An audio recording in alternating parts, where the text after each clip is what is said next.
Trasladamos nuestros estudios hasta una sala de clases para transformarla en una sala de conciertos y abrimos nuestros micrófonos a las mujeres de Río.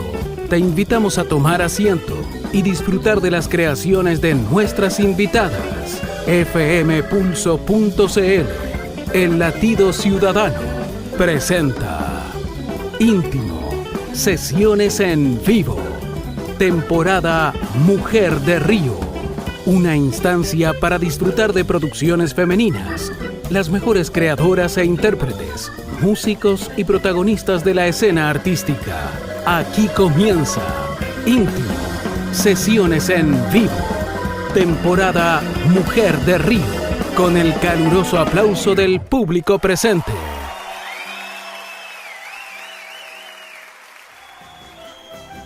Les damos la bienvenida a un nuevo capítulo de este programa que se llama Íntimo, sesiones en vivo, en esta temporada que hemos llamado Mujer de Río, en donde hemos generado un ciclo para entrevistar a diferentes artistas, creadoras, productoras y gestoras de la región de Los Ríos, especialmente de la provincia de Valdivia. Este es un proyecto que es financiado por el Ministerio de Secretaría General de Gobierno a través del Fondo de Medios, convocatoria del año 2018. Y en esta oportunidad nos acompaña la profesora de Lenguaje y Comunicación, Ana Belén Poblete, quien actualmente trabaja en la comuna de Lanco, en la localidad de Malalhue, en donde además nos encontramos el día de hoy en la sala del primero medio de este primero B de este Liceo República del Brasil. Así que para partir quisiéramos pedir un fuerte aplauso para nuestro público y también para nuestra invitada del capítulo del día de hoy.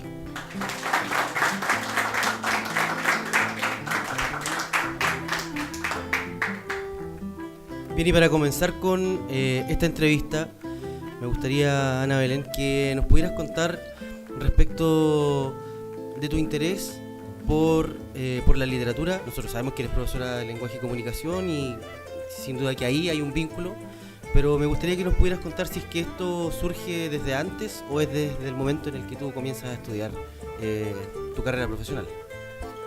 Bueno, la verdad siempre tuve muy clara la opción que quería seguir. Siempre tuve la pedagogía como primera opción porque para mí es un elemento de lucha social, por reivindicar ciertas situaciones que promueve, que son el resultado de la alta segmentación que hay en nuestro país. El lenguaje es porque siento que la literatura, la lectura, nos permite precisamente derribar estas brechas. La lectura como una herramienta, digamos, como un derecho social en primer lugar, y cómo nosotros como profesores podemos acercar la lectura a los estudiantes para que ellos sean más dueños de sus vidas. Entonces, como siempre fue ligado a este compromiso social, obviamente la gestión surge de forma innata, se va dando por sí sola, y en este camino por buscar nuevas formas para que los estudiantes lean, porque es complejo, la verdad es un escenario difícil donde esta misma segmentación social provoca que muchos estudiantes en su núcleo familiar no tengan contacto con los libros. Entonces llegan a primero medio muchas veces sin haber leído ningún libro y son reticentes a la lectura y uno de a poquito tiene que ir generando estos espacios para que se puedan acercar, para que puedan comprender que hay libros entretenidos, que los libros me ayudan, que sí me permiten ampliar mi universo para poder opinar, para poder argumentar. Entonces, viendo la realidad, digamos, en la escuela, en la práctica, uno desde adentro puede darse cuenta de las falencias que muchas veces a niveles de políticas públicas no se visibilizan. Entonces, la principal problemática fue que a niveles de profesores no existían los espacios para dialogar y reflexionar en torno a prácticas efectivas en torno a la lectura. Por lo mismo surge esta idea de generar una jornada a nivel regional, que fue la primera jornada de profesores en torno a la lectura que realizamos en Valdivia, en la Universidad Austral, con 2 colegas de lenguaje de Valdivia, y donde pudimos reunir a profesores de todas las asignaturas, de toda la región. Y bueno, digo de todas las asignaturas porque una de nuestras una de las cosas más importantes era que la lectura se dejara de ver como algo propio de la asignatura de lenguaje, porque es algo transversal. Entonces es súper complejo decirle a los estudiantes el lenguaje que tienen que leer, siendo que en ninguna otra asignatura tienen que leer.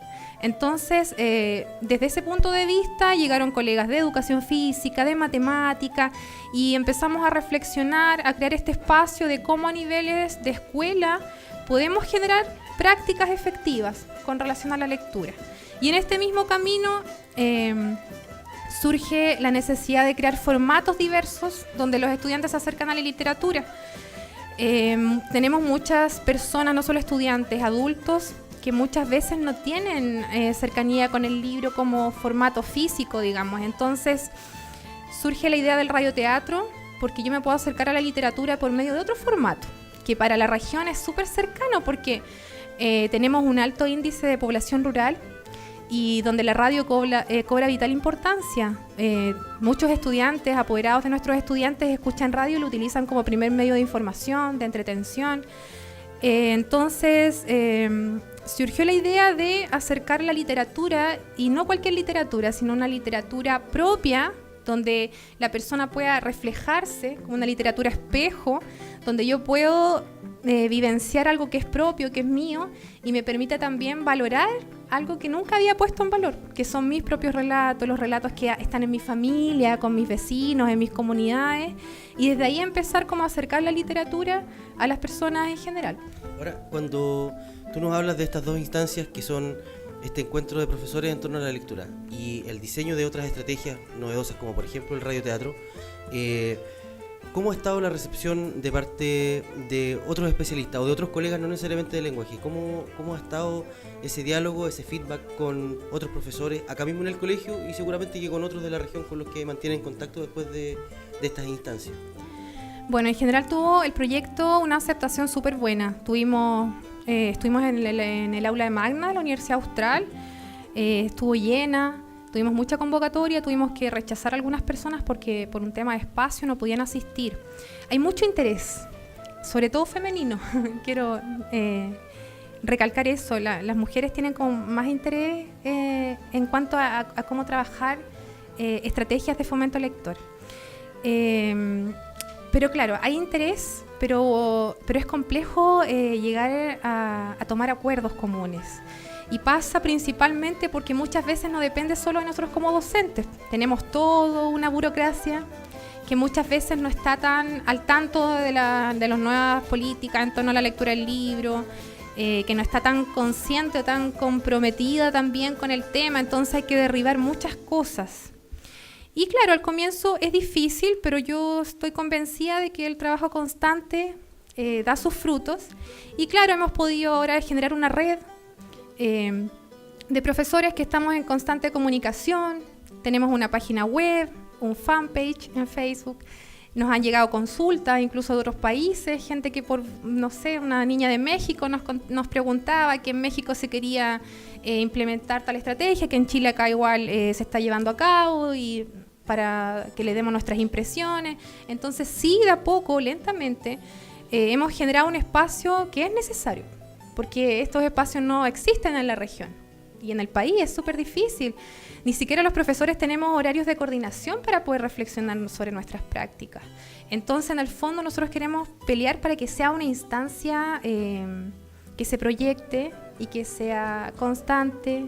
Digamos, queremos hacerlo idealmente todos los años, llegar a un punto de hacerlo todos los años, reunirse una vez al año todos los profesores de la región, intercambiar experiencias, qué te resultó a ti, por qué a mí no me resultó, cómo son tus estudiantes, y así empezar a mejorar.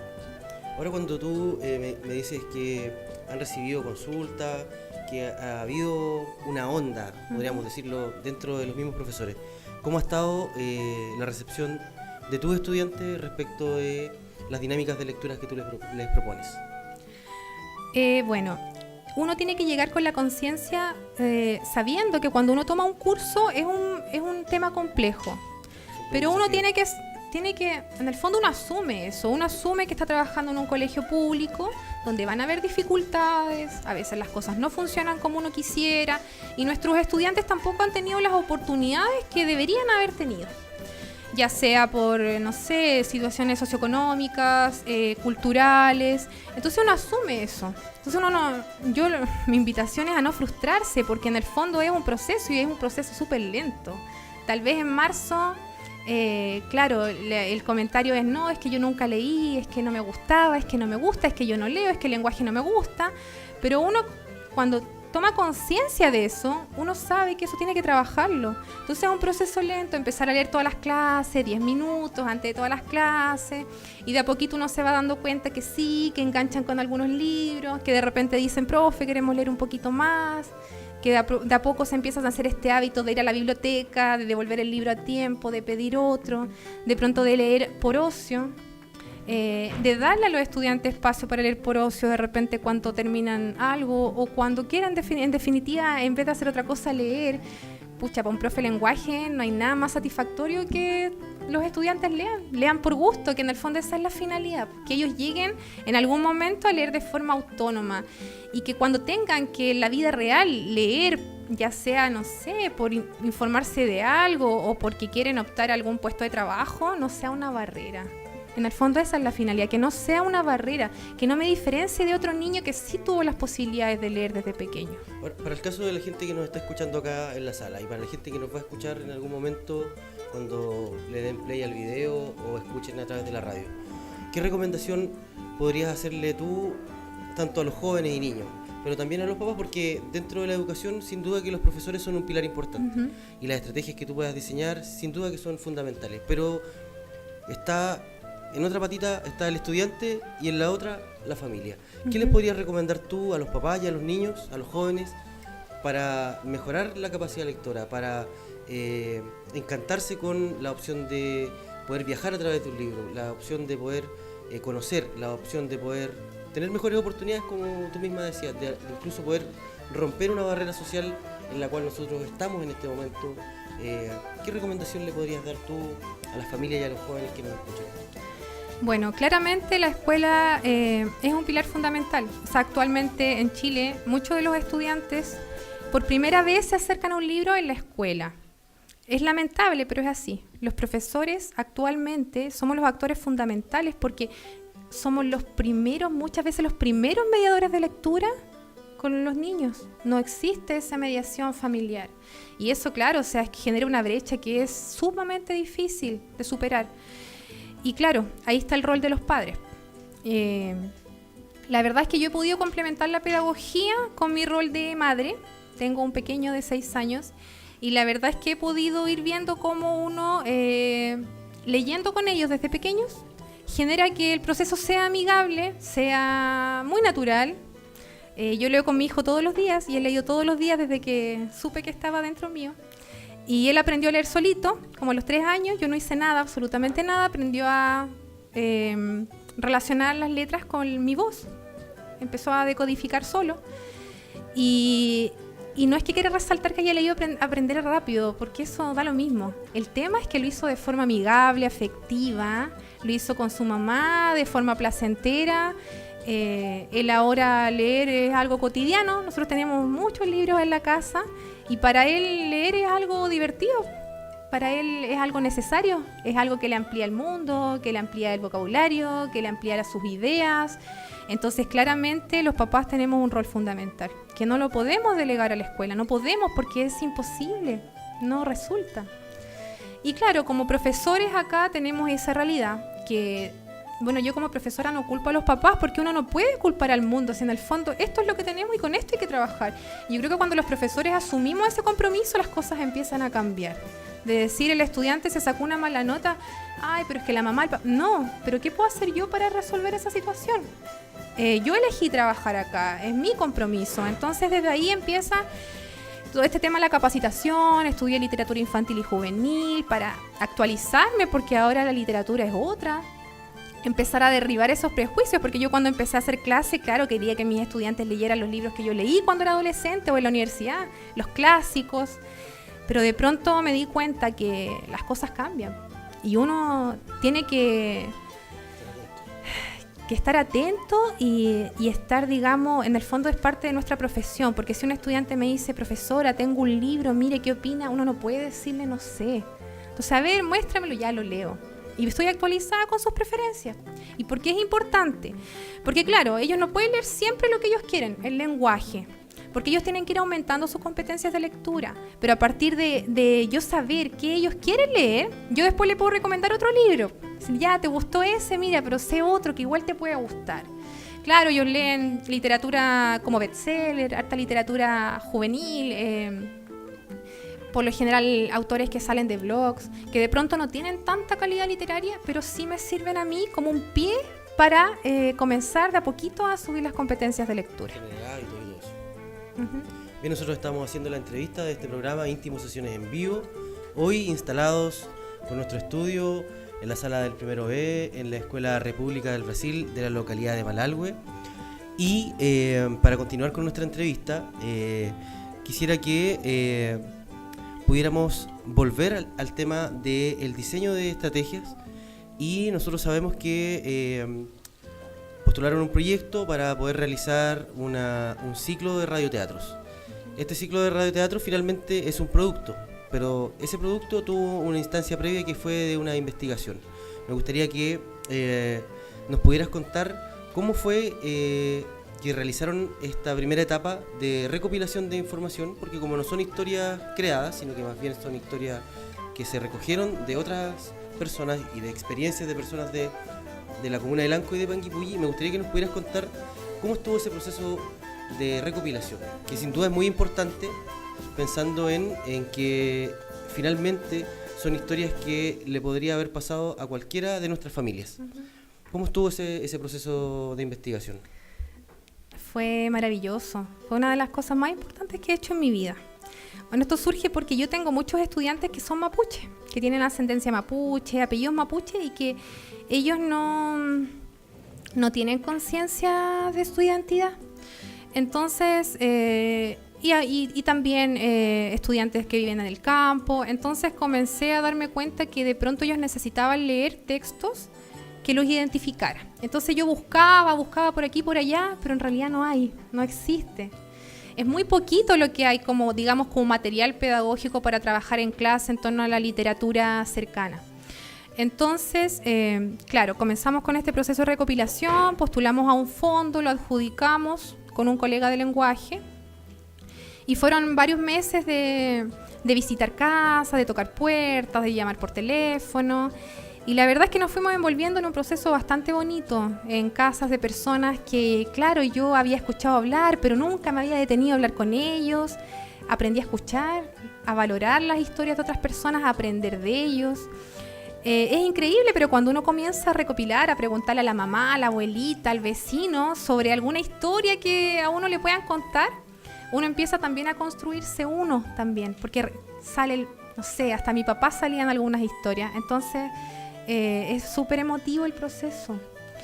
Entrevisté a mi abuela también, por ejemplo, y me di cuenta que tampoco uno se da el tiempo de hablar con las personas, hasta las personas más cercanas, que de repente tienen unas historias maravillosas, que si nosotros no las rescatamos, nadie las va a rescatar.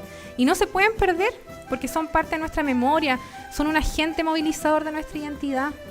Y nosotros tenemos que tomar digamos, empoderarnos de ese rol y rescatarlo.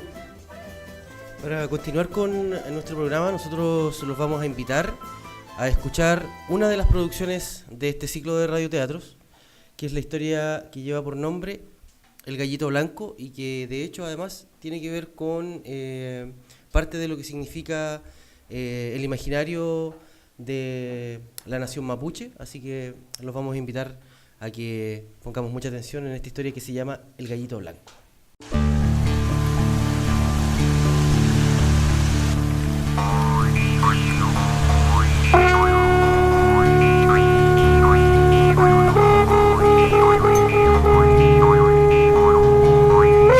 En el capítulo de hoy presentamos el relato El Gallito Blanco, narrado por la señora Rosa Nahuelpan en el sector de Lilcoco, comuna de Lanco. Mucho antes de la llegada de los españoles, cuando las selvas se mantenían vírgenes y el Neguechén protegía las vidas de la gente de la tierra, dos familias mapuches acordaron realizar el matrimonio entre dos de sus jóvenes hijos. Ambas familias habían acordado los términos y ya nada podía impedir dicha unión. Una yunta de bueyes, 2 ovejas y un caballo había sido el pago por la joven doncella que debía partir desde Lil Coco hasta Panguipulli. Ñuque, no quiero casarme con un desconocido. Además, el viaje es demasiado largo. El bosque es muy tupido. ¿Qué pasa si nos perdemos? Por otra parte, mi corazón siente un llamado que no puedo interpretar. El Fetagüén ya está acordado y no podemos dar marcha atrás. El pago ya fue hecho y en la mañana vendrán a buscarte. Será mejor que te acuestes para que puedas descansar.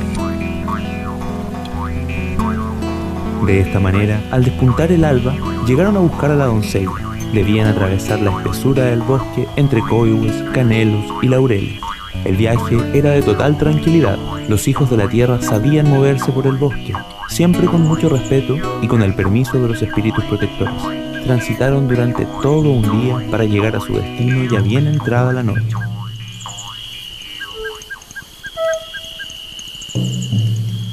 Mari Compuché, al fin hemos llegado. Ha sido un viaje largo, pero ya estamos acá. Les presento a Cuyen, será la nueva hija de esta familia. Kume Kupay Lamien, estamos muy contentos de que hayan llegado. Pasen a la ruca, ya es tarde, hay mucho por hacer. Los preparativos continuaron. Dentro de 2 días se realizaría el matrimonio y las familias estaban muy contentas, salvo la novia, que no quería casarse porque en el fondo de su corazón sentía un llamado ancestral, pero no podía identificar de qué se trataba. Mientras los preparativos continuaban, las mujeres mantenían oculta a la novia donde no se podía acercar ningún hombre. ¿Cómo quisiera irme de este lugar? Pero mi casa está tan lejos y no conozco el camino. La noche está oscura, tengo miedo a perderme, pero no quiero casarme. No sé qué hacer. Debo volver a casa, eso es lo que haré. Lamien, debes peinar tu cabello y dormir temprano. Al amanecer, tenemos que llevarte al estero para la purificación, antes de la ceremonia que será en la tarde. Déjame ayudar a peinar tu cabello, por favor. Está bien, gracias por tu ayuda, pero antes necesito un momento a solas. Yo te acompañaré, la noche está muy oscura y llena de peligros. No es necesario, no tengo miedo, puedo ir sola. Es mi deber, para eso estoy acá. Está bien, pero solo hasta cierta parte. Es que necesito un poco de privacidad. De esta manera, Cuyen se las arregló para estar sola en medio de la noche, que estaba muy oscura. Puede ser magia, puede que no, pero a medida que se internaba en el bosque, un resplandor blanco guiaba su camino. Esto le infundió valor para seguir y cuando se aprestaba para acercarse al foco del resplandor... No puedo creer lo que veo. Es un gallito blanco. ¡Qué lindo eres, gallito! El gallito realizó un pequeño canto y comenzó a guiar el camino de Cuyen por entre la espesura del bosque. Esta no tuvo temor y caminó tranquilamente. Cuando se percató, ya estaba amaneciendo. Y sin entenderlo del todo, reconoció los alrededores de su casa. Al gallito no lo volvió a ver. Cuando le contó a su madre lo que había pasado, ella lo entendió de inmediato. Fuerzas más grandes que nosotros te han traído de vuelta a casa. Ese Fetagüén no debe realizarse y deberás continuar con la tradición familiar. Tú serás la nueva magia de esta comunidad. Eso era, Ñuque. Ese era el llamado que sentía mi corazón. Ahora también lo entiendo todo. De esta manera, Cuyen se convirtió en la machi de la comunidad de Lil Coco. El matrimonio no pudo realizarse y la familia del novio, cuando se enteró de lo que había pasado, también lo comprendió y juntos celebraron a la nueva machi de la comunidad.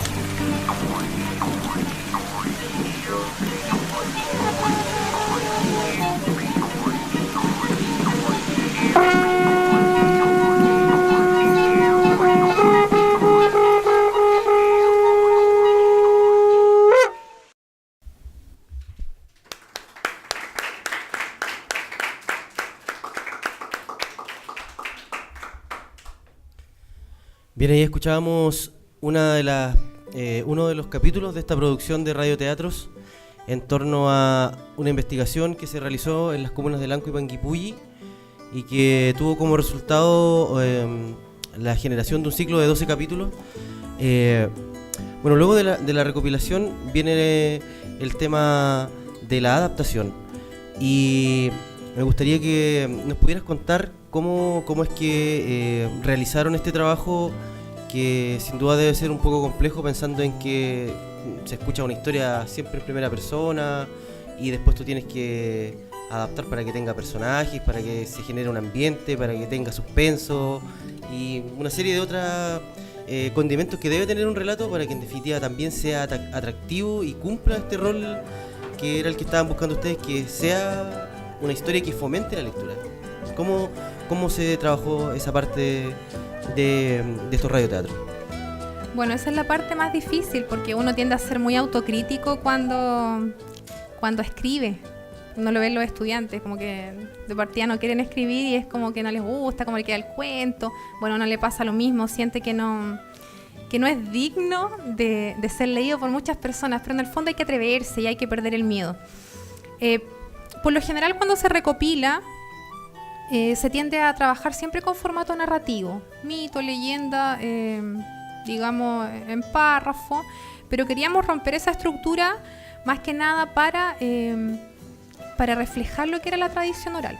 Entonces, para mantener de una forma más fidedigna lo que era la transmisión oral de estos relatos de generación en generación, el formato ideal era el género dramático, donde podemos hablar, donde nos podemos escuchar, donde podemos plasmar emociones, trabajar con la voz.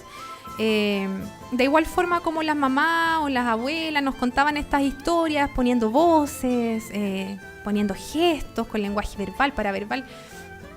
Entonces, de esa forma se seleccionó el formato, que en este caso fue el género narrativo. Y fue el proceso más largo porque uno tiene que escuchar muchas veces, ir armando la historia, primero transcribir, después empezar a armar este cuento, a colaborar mucho con el tema creativo y de ficción, porque a veces las personas cuentan detalles, dan información por aquí y por allá, pero no arman una historia tan clara, entonces uno tiene que ahí empezar a jugar, cómo le doy el cuerpo al texto, cómo hacemos el desenlace de la historia. Y es delicado también porque uno no puede alterar lo que ellos nos han dicho. Es delicado porque, claro, hay que plasmar de la forma más fidedigna las palabras de las personas, con mucho respeto, con mucha cautela. Entonces después le mostramos a la persona si es que estaba bien, si es que nos podía decir, no sé, algún concepto, cómo se decía en esa época, algunos modismos, algunos nombres. Tratamos de ser de reflejar lo mejor posible la realidad de ese momento. Harta expresión, no sé, de pronto coloquial, el nombre Guachito, como se escuchaba en el primer relato, efectivamente así se llamaba la persona. Entonces también uno puede ir viendo cómo el lenguaje va evolucionando, cómo va cambiando y cómo construye realidades. Nosotros estamos instalados en el Liceo República del Brasil con nuestro estudio y estamos con un público bastante numeroso. Y no sé si hay alguno de los estudiantes presentes acá que quisiera realizar alguna pregunta respecto de lo que hemos estado conversando con la profesora el día de hoy.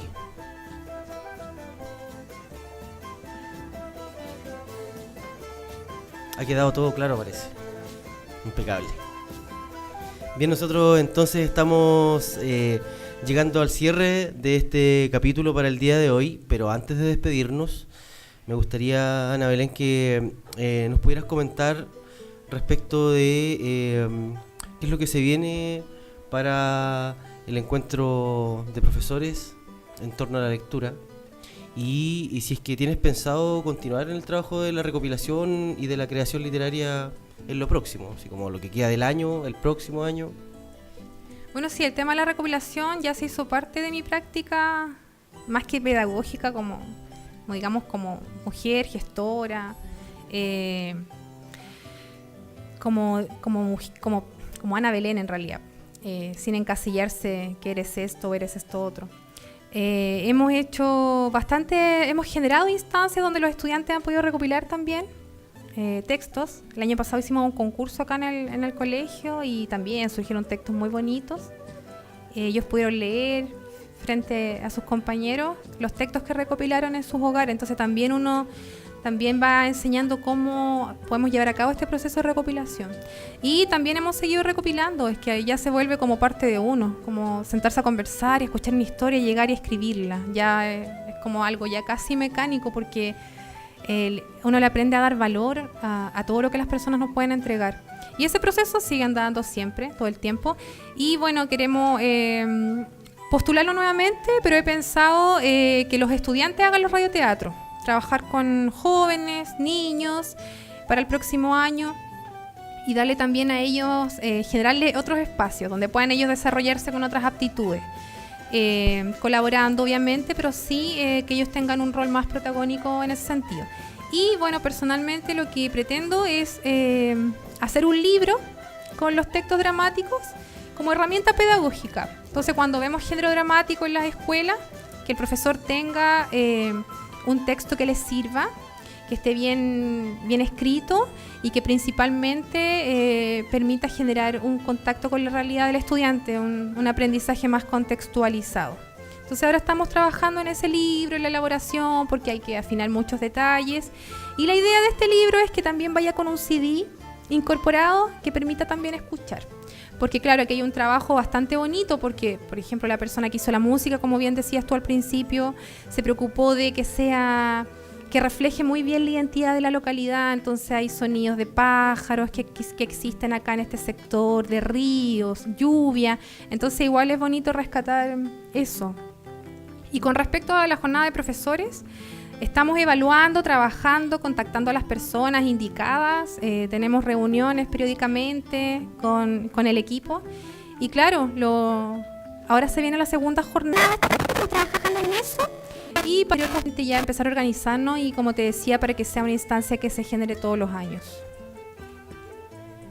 Y nosotros entonces estamos dando el cierre a esta entrevista del ciclo íntimo, sesiones en vivo, de esta temporada que se llama Mujer de Río. Hoy en la entrevista con Ana Belén Poblete, gestora, profesora, escritora y recopiladora y adaptadora de textos. Así que nosotros muy contentos de poder hacer esta intervención en este establecimiento y muy agradecidos del espacio que nos entrega el colegio, del respeto que nos mostraron los estudiantes de este curso.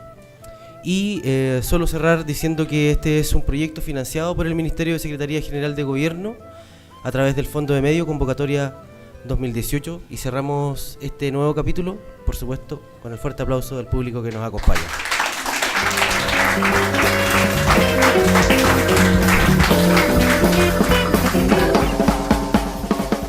fmpulso.cl nos ha llevado por un encuentro íntimo con creadoras, intérpretes, músicos y protagonistas de la escena artística. Esta sala de clases vuelve a la normalidad y nuestros equipos vuelven al estudio de la radio. Hasta un nuevo íntimo. Sesiones en vivo. Temporada Mujer de Río. Te esperamos hasta una próxima oportunidad, cuando una nueva invitada se tome nuestros micrófonos y nos transporte a una nueva experiencia de íntimo. Sesiones en vivo.